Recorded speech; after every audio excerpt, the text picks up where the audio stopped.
Good afternoon, everyone. Hello.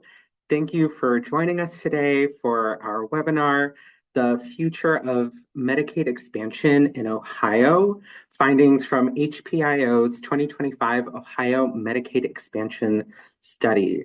My name is Jacob Santiago, Senior Policy Analyst here at the Health Policy Institute of Ohio. Next slide. For those who aren't familiar, HPIO is a nonpartisan, nonprofit, independent research institute whose mission is to advance evidence-informed policies that improve health, achieve equity, and lead to sustainable healthcare spending in Ohio. On the next slide, we have our list of core funders. We are so grateful to them and their continued support of HPIO's mission and their steadfast investment in our work. And on the next slide, I just want to give a thank you to our educational event series sponsors for their generous support of our events like this one. Next slide, please. We're really excited about the speakers we have with us today. After I kick us off with some foundational information on Ohio Medicaid and HPIO's Ohio Medicaid Expansion Study, we'll hear from Dr. Matthew Butkins from the Urban Institute and work they have done for this study related to the impact of Medicaid expansion and its potential elimination on health coverage and cost. Then we'll hear from Dr. Peter Evangelakis from REMI on the impact of Medicaid expansion on Ohio's economy and job landscape. And then Amy Rowland-McGee from HPIO will wrap up our hour talking about other pieces from the study, including state budget impacts. Next slide. As questions occur to you throughout today's conversation, please put those into the chat or in the Q&A box throughout the webinar. We will be monitoring both of those and look forward to engaging in some dialogue, both in the chat and the Q&A, and also throughout the webinar. On the next slide, you can find the slides and other information shared today on HPIO's website after the webinar. You can find that by heading to hpio.net and clicking on the events tab in the upper right-hand corner. And with that, on the next slide, we'll jump into today's content. So every 2 years, timed right in line with the beginning of Ohio's budget process, HPIO releases this document on the slide now called Ohio Medicaid Basics. This publication offers some foundational information in plain language about how the Medicaid program works, who's covered by Medicaid, how much the state of Ohio and the federal government are spending on the program, and any major changes to Medicaid over the past 2 years. The most recent version came out this past February, and it feels more relevant than ever that Ohio policymakers and those of us who aim to influence policy understand the basics of Medicaid. Next slide, please. Medicaid was created by federal law almost 60 years ago to improve access to essential medical care for people with lower incomes. That includes children, families, and adults with low incomes, older adults, and people with disabilities. There are more than 3 million Ohioans, over a quarter of people in the state, enrolled in Medicaid. These Ohioans face unique challenges like expensive and complex health needs and challenges meeting their basic needs and, in general, socioeconomic barriers to health and well-being. A primary purpose of the Medicaid program is to fortify individuals and families against the financial strain of receiving that needed health care. The next slide shows that only certain groups of Ohioans with lower incomes are eligible to enroll in Medicaid, and those groups are listed in that middle box on the slide, including children, parents, pregnant women, adults with low incomes, and older adults, and people with disabilities. You'll notice that that adult eligibility category is often referred to as the Medicaid expansion group and was added to Ohio Medicaid in 2014.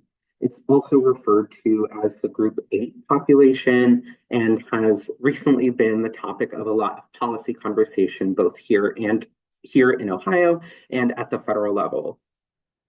Each of these groups in the table has their own eligibility criteria, including different income thresholds, and those are on the next slide. This is what those income thresholds look like for a variety of eligibility categories and at different family sizes. For example, adults ages 19 to 64 are eligible for Medicaid under expansion if they are at 138% of the federal poverty level or lower. That's just over $36,000 a year, or about $1,750 per hour for a family of three. Next slide, please. Next slide, please. People working as carpenters and electricians, library technicians, vet techs, and as medical assistants who are the sole earner in their family of three would all fall into this income range and likely be eligible for Medicaid through expansion. On the next slide, Medicaid is funded jointly by the federal and state governments. The federal government reimburses states for Medicaid expenditures using a match rate called the Federal Medical Assistance Percentage, or FMAP. That is on the slide now. In Ohio, for most Medicaid groups, the FMAP is 64.6%. But for the expansion group, the federal government reimburses Ohio for 90% of the health care services costs. However, at the federal level, Congress is deliberating plans to reduce federal spending, including proposals to cut funding for Medicaid or otherwise alter funding for the program. And in Ohio, the state budget bill includes a provision that would immediately discontinue all medical assistance for members of the expansion group if that federal funding for this group is reduced. This would significantly reduce access to health care for hundreds of thousands of Ohioans with low incomes, many of whom are employed. Given this vital conversation happening, HPIO wanted policymakers to have a more comprehensive scope of the potential savings and losses that could result if the trigger language is used as written, meaning if that federal match drops and expansion immediately discontinues. Next slide, please. I'm now pleased to introduce Dr. Matthew Butkins. Matt is a senior fellow at the Urban Institute, where he is the mathematician leading the development of Urban's health insurance policy simulation model. His work includes several research papers analyzing various aspects of national health insurance reform, both nationally and state by state. Welcome, Matt. We're grateful you can be with us today.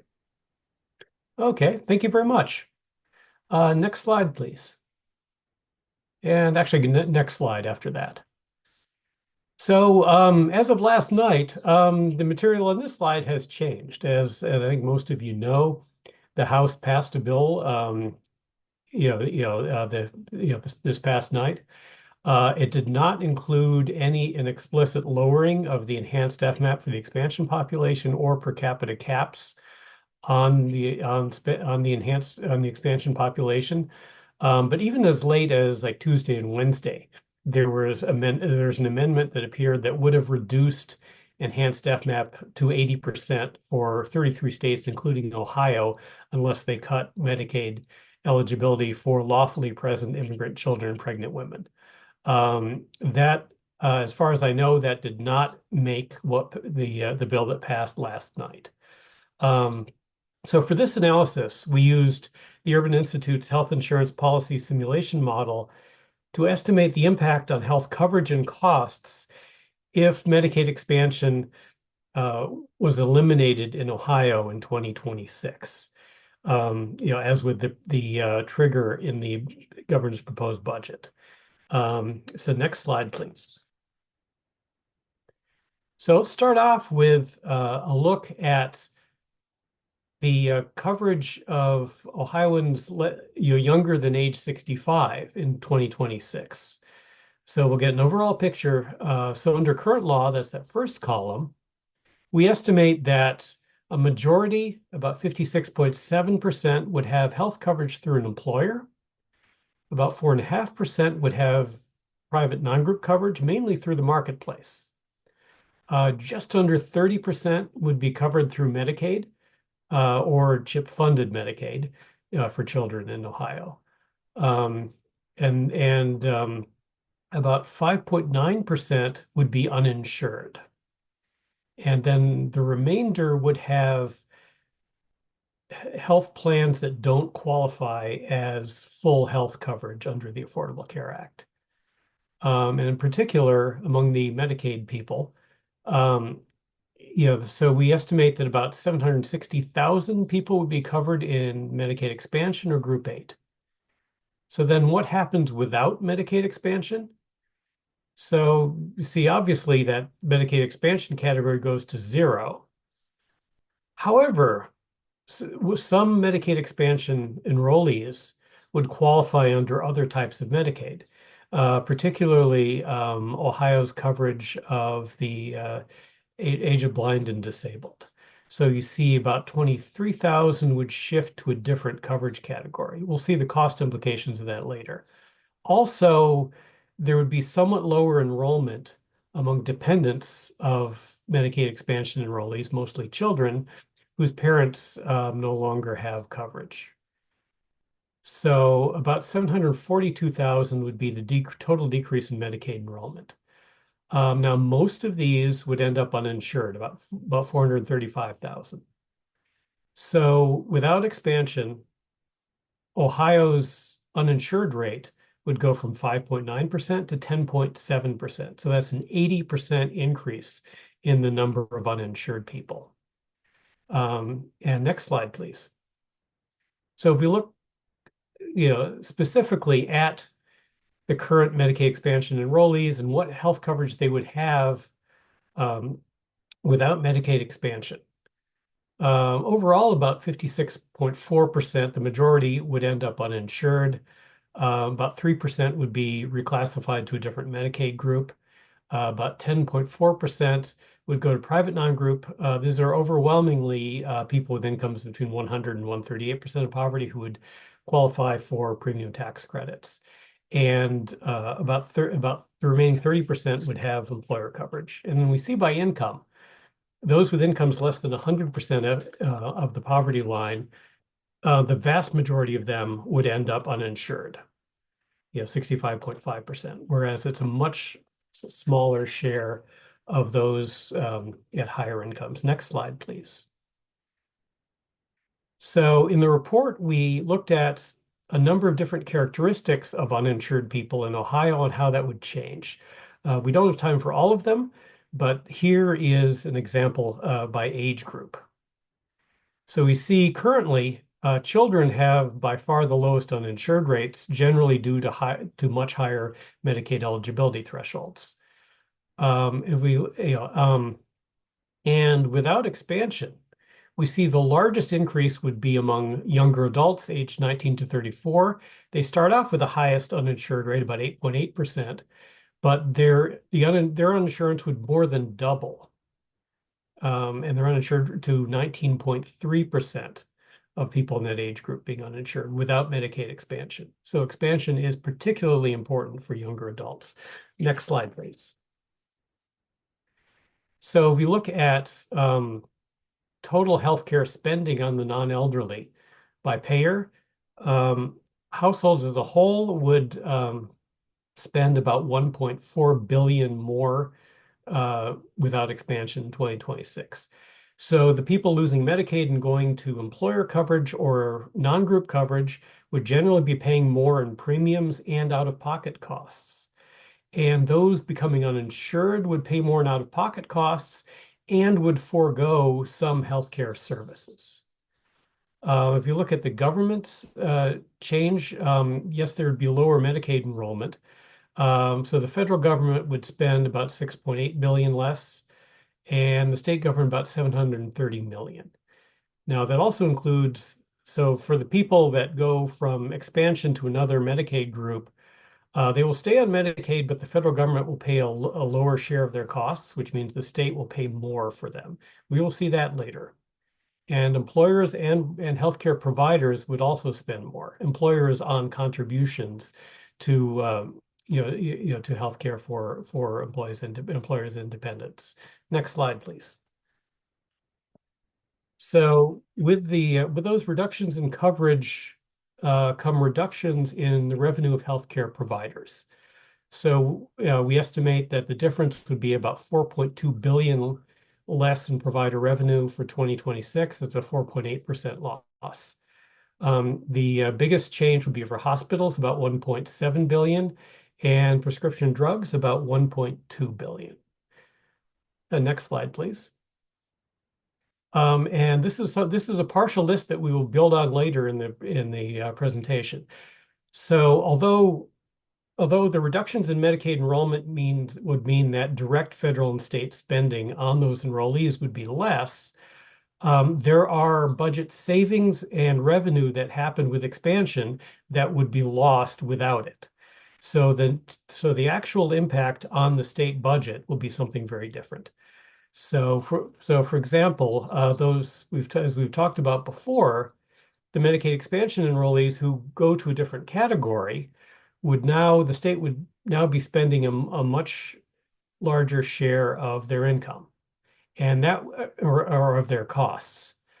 So that would be 123 million more in state spending in state fiscal year 2026 and would grow over time. So, and another important thing is that under Medicaid expansion, the medical costs of incarcerated individuals who'd otherwise be eligible for Medicaid, which is the vast majority of them, would be paid for by Medicaid if the treatment occurs outside of the prison facility. And so that is a major source of savings to the state that would be lost. We estimate that would be about 35 million in 2026 and would grow over time. As far as on the revenue side, there's the health insurance franchise fee, which is a per person assessment, and the health insurance corporation tax, which is a percent of premium. There are also prescription drug rebates. So currently, the Medicaid program gets substantial rebates on prescription drugs. With that lower Medicaid coverage, those would be greatly reduced.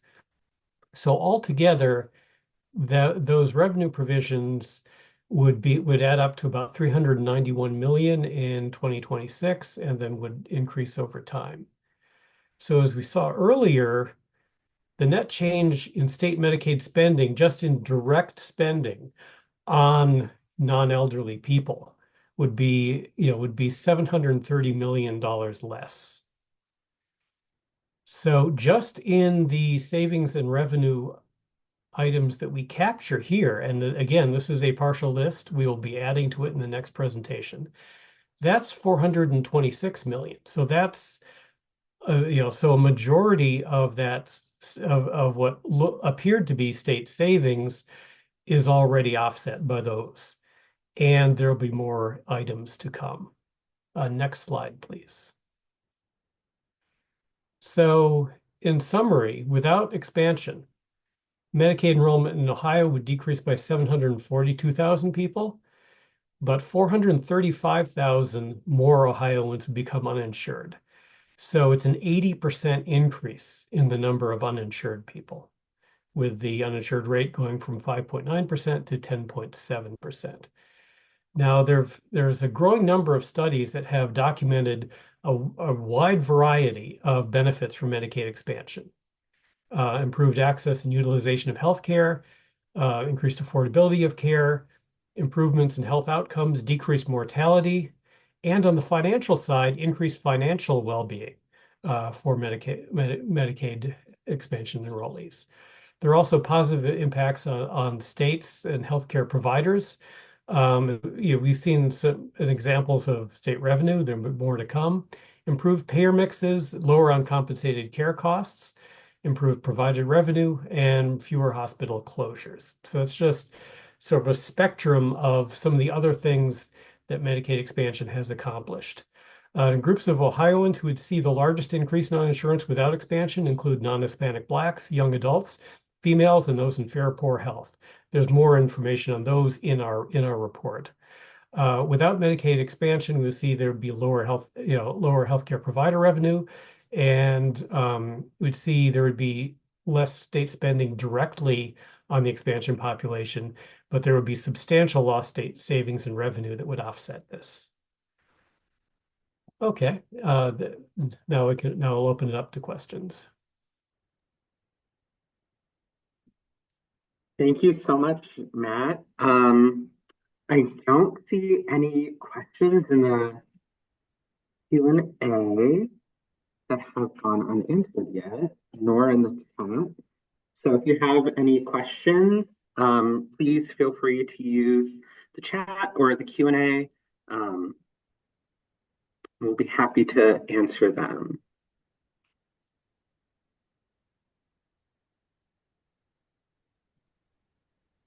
And we'll have some time for questions towards the end of the webinar as well. So if something occurs to you, just hang on to it and get to that point. Oh, it does look like we have one question. Yes, yeah, there's one question on the financial impact of FQHCs. We didn't estimate them specifically, but they would be part of those declines that we said. We don't have a specific estimate though for them though. So this project was running on a very fast time frame to try to be driven by the debates in the House. So there wasn't time for that.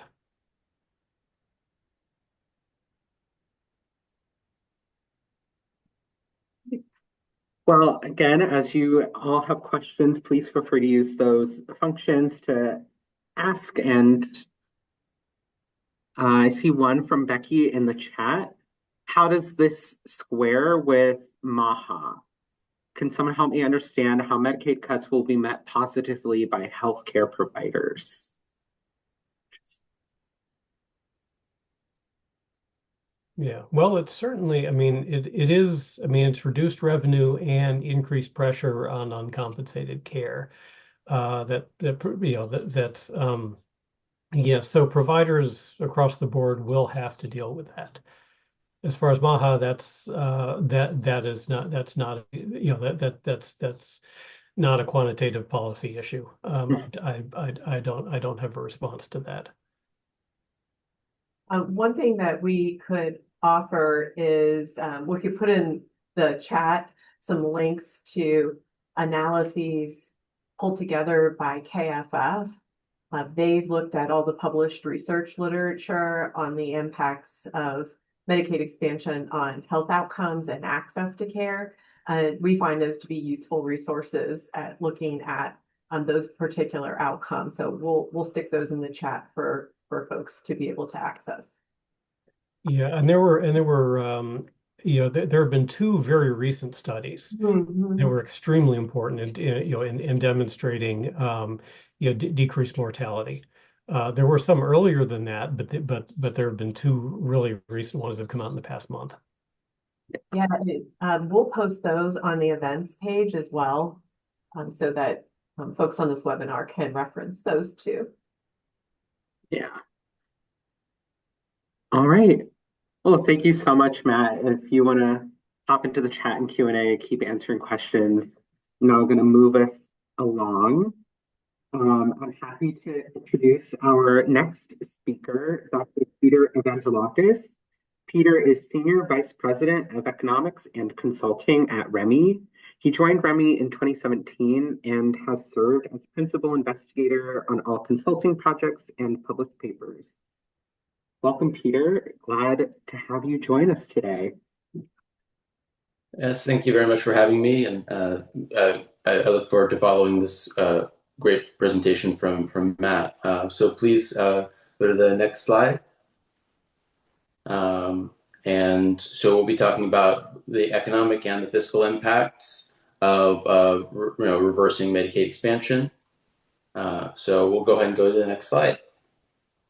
So just very briefly by way of background, REMI has done a number of these types of studies over the years, starting even back in 2013 with kind of the first round of expansions. We did work before my time, but with HPIO and an Urban Institute back then. So this is a bit of a reprise. Myself, this will be, I believe, my fourth kind of Medicaid expansion study over the past several years, and so I've grown to I've grown to be a bit of an expert. Although obviously Matt and the folks at HPIO are the real experts. So basically, what we did in this study is the main thing that we'll focus on is the kind of elimination of Medicaid expansion. But we did also look at the impact of reductions in the FMAP and what the implications of those might be. So we can go to the next slide. And that just lays out basically the two scenarios, kind of a full elimination as well as a reduction in the FMAP. So we'll go ahead on to the next slide. And just briefly, we used our flagship economic model. It's a regional macroeconomic model, allows us to do analysis federal, state, local levels, and to look at kind of a detailed economic impact over time. Excuse me. So if we go to the next slide. So our analysis, we were asked to look at the state level as well as regional impacts. And so we broke out by metropolitan, suburban, rural, and Appalachian regions of the state. You can see those kind of county breakouts pictured on the right side of the screen for reference. And we can go on to the next slide. We'll start to get more into the meat of it. So the direct impacts that we looked at, that we fed into our modeling platform, were the direct impact of essentially the net losses to healthcare providers in terms of their revenues. Those estimates were provided by the Urban Institute, Matt and his team, and they account for some of the factors that he mentioned. Obviously, an overall reduction in revenue loss, although there's some kind of mitigating factors in terms of reimbursement rates, but on net, revenue losses. We used the kind of baseline forecasts available in our model to distribute those revenue losses kind of by the different regions, because the data that we had, the estimates were just at the state level. And then we broke them out across, several different industries. So one is ambulatory healthcare. So generally speaking, outpatient care of various sorts, hospitals, of course, as well as the retail trade sector, specifically focused on pharmacies. And we did also try to account for, a potential for some of the, pharmaceuticals and other medical products. We allowed the model to capture, the potential for some of that production to be done in state. So capturing some of the supply chain of the pharmaceuticals and other medical products potentially. And then for the FMAP reduction scenarios, we essentially modeled those as kind of a share of the overall loss of the Medicaid expansion. So for example, if the FMAP were to fall from the current level of 90% to say 85%, that would be modeled as a 5% loss in kind of net revenues for providers. So the 80% would have been 10%, et cetera. And so we will focus more on the elimination of Medicaid expansion. I think that was the focus of Matt's presentation, and the FMAP scenarios are based off of those as well. My apologies for that. So we can go to the next slide. The other piece that we looked at was what were the fiscal impacts. So we'll talk about some of the key economic impacts on jobs, on the GDP, so the size of the state economy, as well as personal income. But we also were asked to look at impacts on general fund revenues for the state. Those are almost entirely composed of the personal income taxes, sales taxes, and the gross receipts tax, which in Ohio is called the commercial activity tax, or CAT. And we essentially use data primarily from the Ohio Department of Taxation, as well as some supplementary information from the Census Bureau has its annual survey of state government tax collection. And we essentially did some calculations to say, based on results, economic results coming out of our model in terms of personal income, in terms of economic activity and consumption activity, what does that imply for revenue impacts based on historical, revenue patterns? So we can go to the next slide.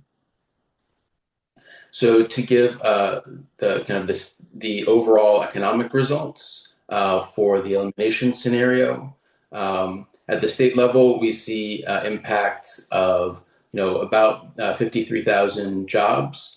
So just to kind of clarify the interpretation of these types of impacts, these are measuring the comparison of two different worlds: one where Medicaid expansion remained as it is, and the other in which it's eliminated. And so, a loss of jobs here, or a negative jobs impact, for example, may or may not mean that people are actually losing jobs. But it may in some cases mean that job growth may slow relative to what it would have been. So just to clarify, it's not looking it's not an impact over time. Kind of comparing two different time periods, 2 different years. It's comparing the world with essentially without and with Medicaid expansion. So we do see a significant impact on jobs. The state economy shrinks, or again, maybe perhaps doesn't grow as fast, by about $7 billion, and the negative impact on personal income is about in the aggregate is about 4.7 billion. So that's a significant if you average that out over the Ohio population. I don't have those numbers in front of me here, but it is a non-trivial, especially if you look at the household level. That's going to be fairly significant for folks, at least on an average basis. And just to note, you have the table on the right side there at the top does have the annualized impacts. So you're welcome to look at that, peruse that more. Again, the slides will be available on HPIO's website.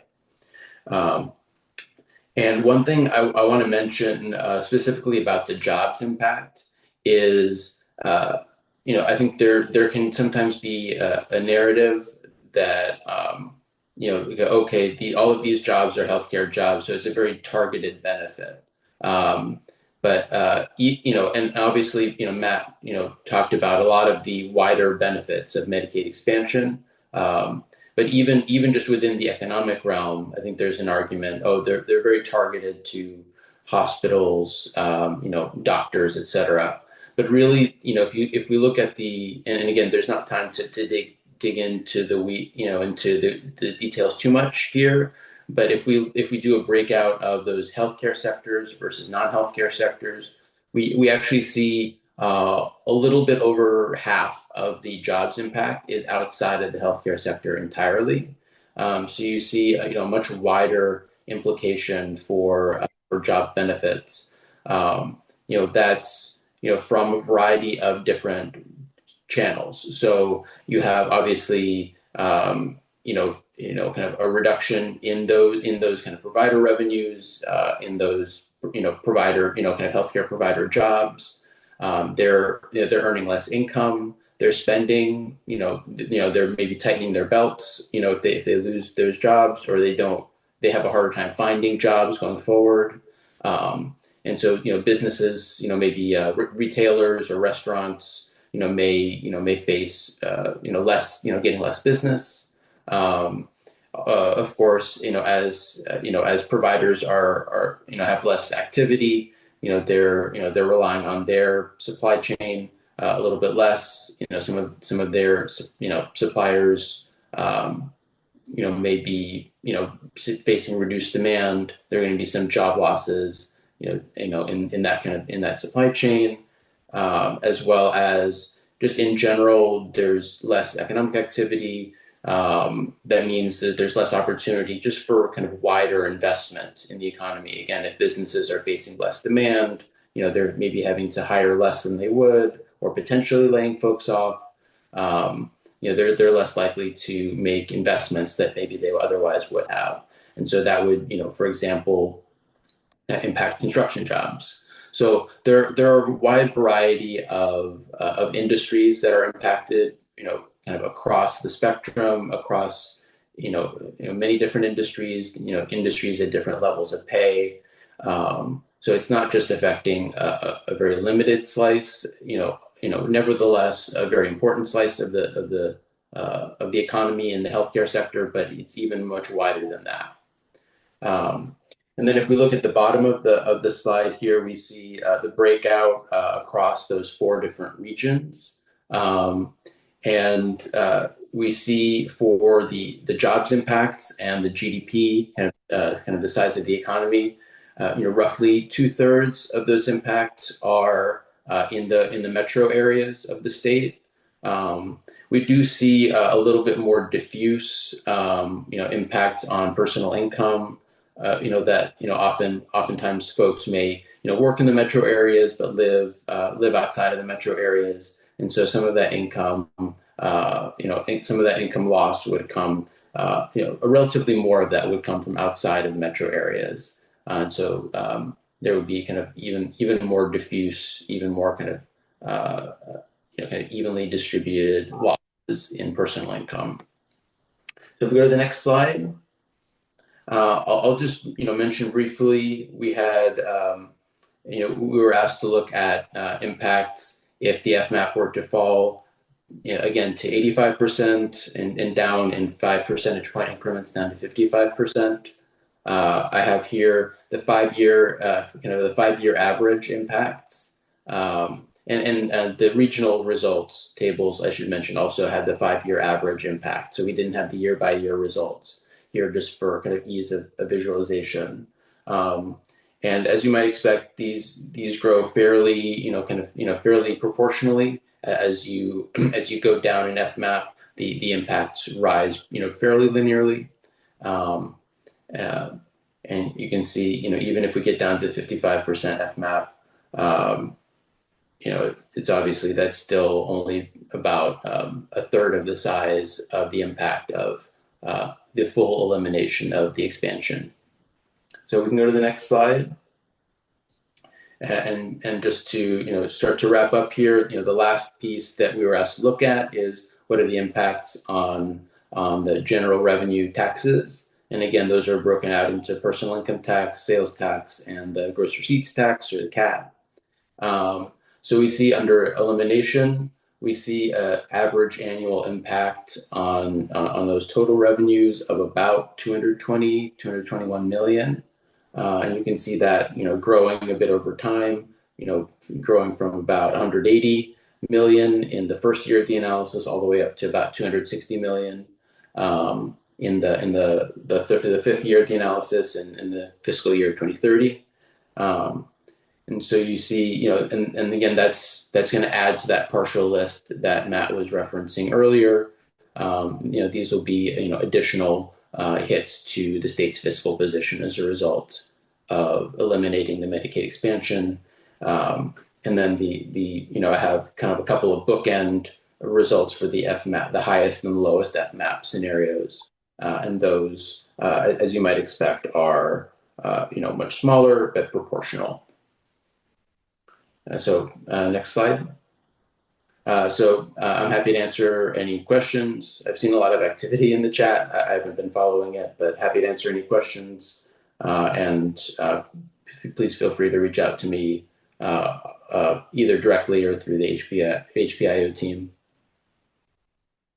Yeah, there are a couple of questions, both in the Q&A and the chat. If you want to hop into those places and answer them, any that you don't get to, we're happy to circle back around at the end. I'm going to keep us moving. And thank you so much, Peter, for sharing all of that. That was really great. Now going to turn it over to our final speaker, Amy McGee, President of HPIO. Take it away, Amy. Thanks, Jacob. So as Jacob described earlier in this webinar, the analyses that Matt and Peter just discussed are a part of HPIO's 2025 Medicaid Expansion Study. This study is funded by the BI3 Fund, Interact for Health, the Mount Sinai Health Foundation, the George Gunn Foundation, and the Harmony Foundation. Next slide, please. We've released the first two reports on this list. And Jacob, I'm wondering if you could just stick the links to those in the chat. Happy to. Thank you. And we'll soon release the remaining three. I'm going to highlight a few of our key findings so far. Next slide. People with Medicaid expansion coverage live in all Ohio counties, with higher percentages living in urban and Appalachian counties. Like people with other types of insurance, people with expansion coverage have a wide variety of life experiences and circumstances. Many of them are employed, in school, taking care of family members, or dealing with intensive health conditions. Next slide. For example, our recent analysis found that 40% of people with expansion coverage have a primary mental health or substance use disorder diagnosis and are relying on Medicaid for access to treatment and medications. Next slide. Expansion has brought significant federal resources to our state for mental health and SUD treatment. For example, in 2024, Ohio received more than $1 billion in federal funds for behavioral health treatment for people with expansion coverage. If that coverage is eliminated, Ohio would lose that $1 billion a year, and many Ohioans would lose access to medications and services. These services include outpatient counseling, residential drug treatment programs, and case management. And this would also impact progress that has had bipartisan support on policy priorities such as improving support for recovery and reentry and suicide prevention. Next slide. Earlier this week, we released a brief that explores the impact of Medicaid expansion on parents and kids. Even though kids weren't directly impacted by expansion, Ohio experienced a rapid decline in the state's child uninsured rate following its decision to expand Medicaid to a low of 4% in 2016. That rate has increased since 2016, but Ohio still has a lower uninsured rate for kids than states without expansion. Prior to Medicaid expansion, only parents with incomes of less than 90% of the federal poverty level were eligible for Medicaid coverage. Now parents with incomes between 90 and 138% of the federal poverty level are also eligible. Research has shown that when parents and caregivers are healthy and insured, the children that they care for are more likely to access comprehensive, needed healthcare services, including preventive care, and also have better health outcomes. Medicaid can also improve children's health outcomes because parents are able to access necessary health services. such as mental health treatment, mitigating their poor health outcomes and potential risks of exposure to adverse childhood experiences for their children. Next slide, please. Now I'm going to turn to some of our upcoming publications. As Matt described, enrollment and expansion has been declining due to the resumption of regular Medicaid redetermination processes, but it's expected to level out with only slight increases related to population growth in the future. Next slide. If Medicaid expansion is eliminated, approximately 770,000 Ohioans will lose expansion coverage. Some of them may be able to obtain insurance through an employer. Others might be able to get insurance through the federal health insurance marketplace. However, the projections that you heard Matt describe today find that Ohio would experience an 80% increase in the uninsured rate for people below the age of 65, with 435,000 Ohioans estimated to become uninsured. Next slide. So what's up next here in terms of publications from HPIO? Next slide. We're currently working on a comprehensive analysis of the state budget impact of Medicaid expansion. Matt had mentioned and ran through a list of partial results, so this will be a fuller picture of these state budget impacts, combining the components of the work from the Urban Institute and from REMI, as well as additional data and information. Here are the preliminary results.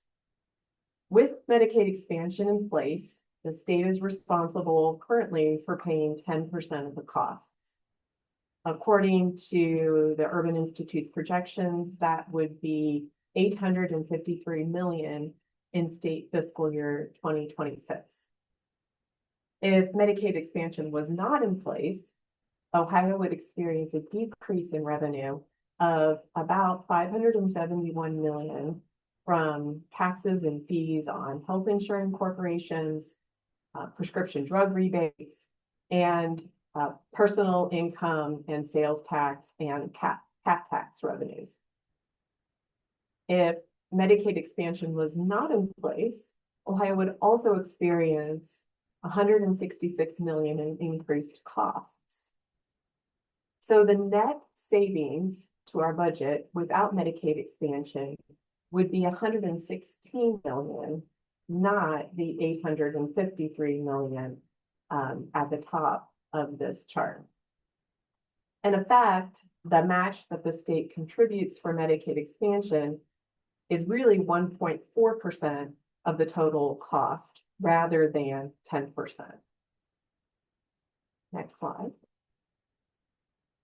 In summary, with no Medicaid expansion, Ohio's uninsured rate for people below the age of 65 would be 80% higher, resulting in 435,000 more uninsured Ohioans and net savings of $116 million in state fiscal year 2026. This publication is scheduled for release late next week and will provide a fuller explanation of all of these state budget impacts. Also next week, we'll post the report that the Urban Institute has created, and then in early June, the report that REMI is producing as well. So I think we have some time for questions about any of the information that you've heard today. Yeah, thank you so much. There's still quite a lot of questions in the chat and in the Q&A. Let's see. Here's one from Samantha Hendrickson. If people plan on using the data compiled by HPIO, given that expansion currently is not on the table in the House version of the reconciliation package, is there anything those using the data should know before publishing it or referencing it? Let's see, given that expansion currently is not on the table in the House. Oh, in the US House version of the bill.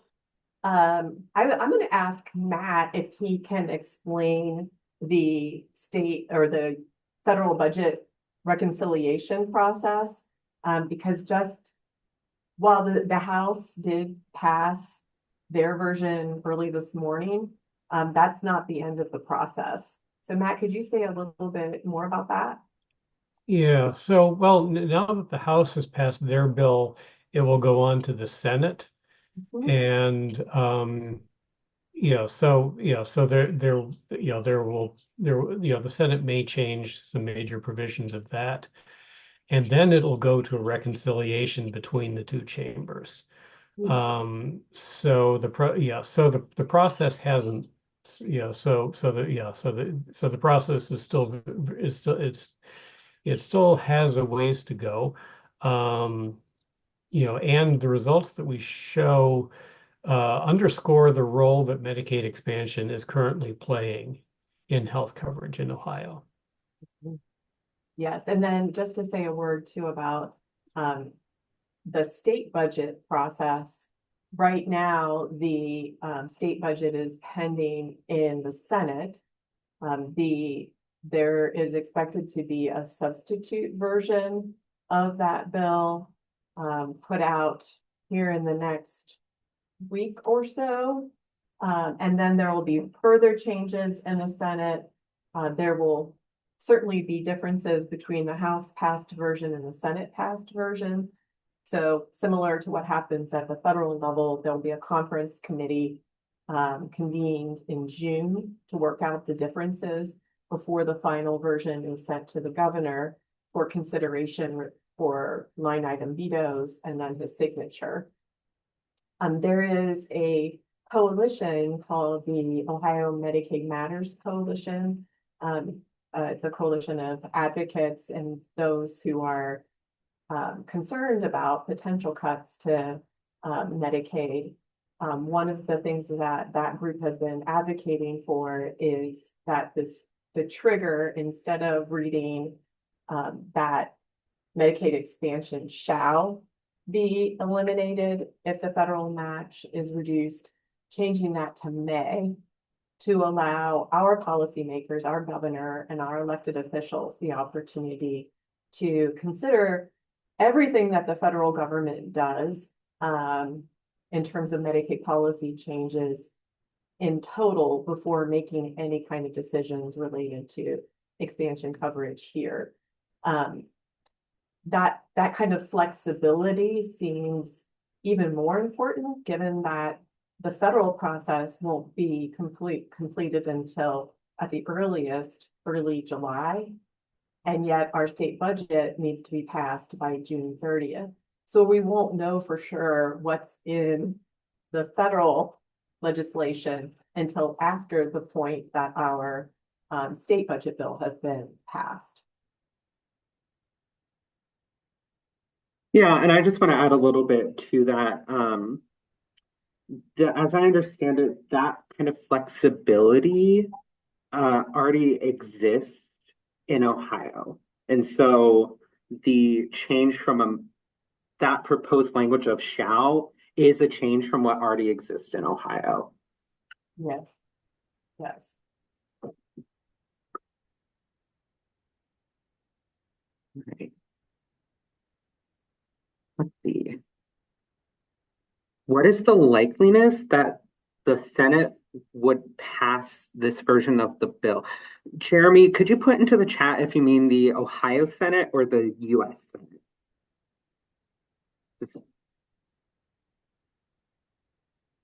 US. Wonderful. Either Matt or maybe Amy, what is the likeliness that the US Senate would pass this version of the reconciliation package?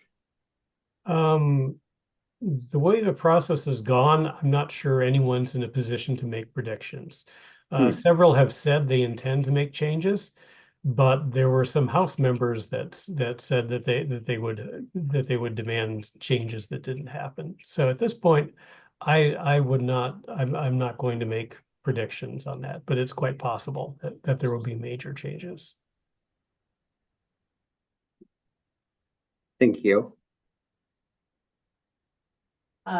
There's a question Mhm. in the Q&A box, and it is that expansion enrollees, or I'm sorry, I have to read the full question here. See here.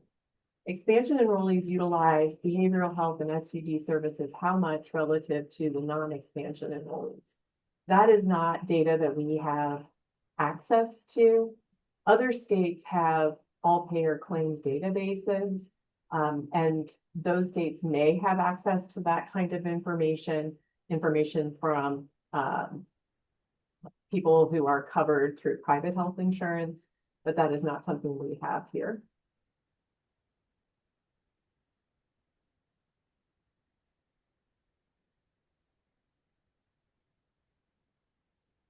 Was a question earlier in the chat. Why did we look at 55% FMAP when that is lower than the general FMAP? There was a period in time where there were rumors that that was what was being discussed at the federal level. That was, gosh, probably back in February or so. And we haven't heard that since that time. So that's why that was considered as a part of Remy's analysis.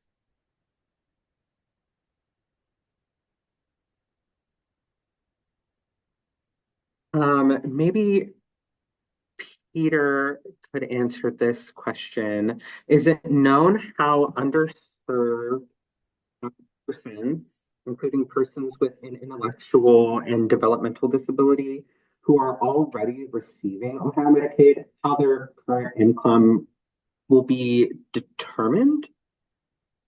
I believe they maybe being impacted. Jacqueline, if you could offer some clarification in the chat.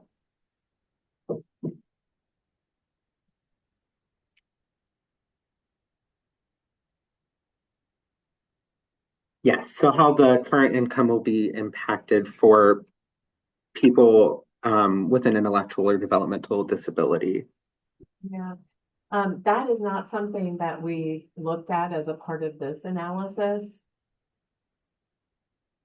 Yeah, more broadly, we show in our report that that people with greater health needs are disproportionately affected as far as coverage decisions. Mm-hmm. Yeah, so that's a broader group, but that general pattern will likely hold. Oh, and there was a question earlier, I think during your presentation, Peter, about how the regions were defined. Yes. Yeah, and I did just kind of type in a minute ago, but I mean, basically, my understanding is that those are kind of the official, and I forget what the designation is, but this kind of official definition of regions, and so we just followed those. We're able to build our regions out of any collection of counties, so we just kind of group the counties based on those official definitions. All right, well, then I do have information about that. Those are the regions that are used by the Ohio Medicaid Assessment Survey. So we just align to those. Awesome. Well, thank you all so much for joining us today. I have a couple of things to wrap us up.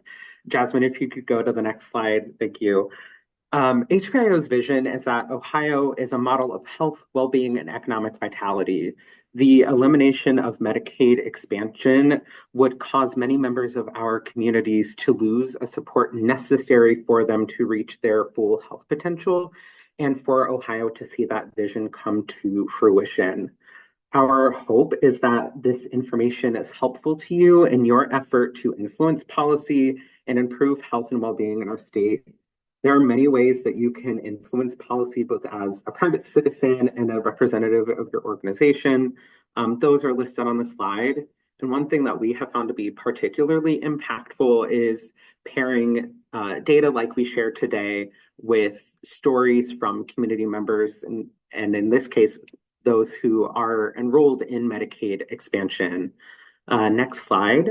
We have a couple of poll questions for you all that Jasmine will throw up for us. And make sure that you scroll down to capture all of them. There should be about 11 questions, just kind of yes or no, multiple choice. This is also an opportunity to comment in the question box any feedback you have on today's event. We value your time and participation today.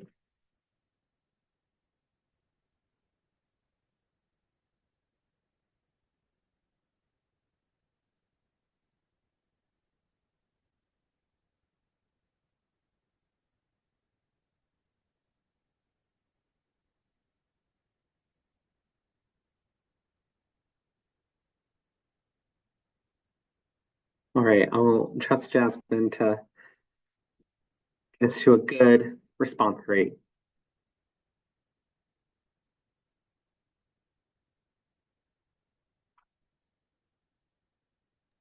Yeah, let's give it one more minute, Jacob. All right.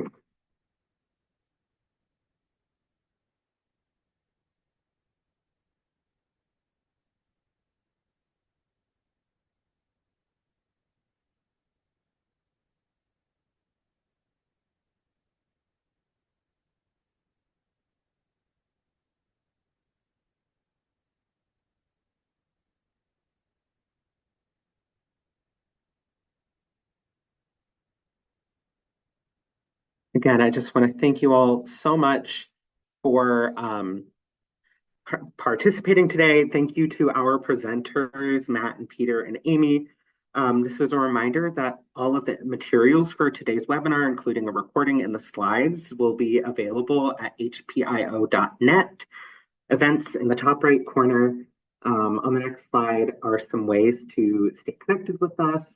Here is mine and Amy's contact information. Peter's was shared earlier in the slide deck, and we're happy to connect you with them if you have any additional questions. Thank you all so much for joining us today, and we hope you have a good Thursday, Friday, and weekend, and long weekend at that.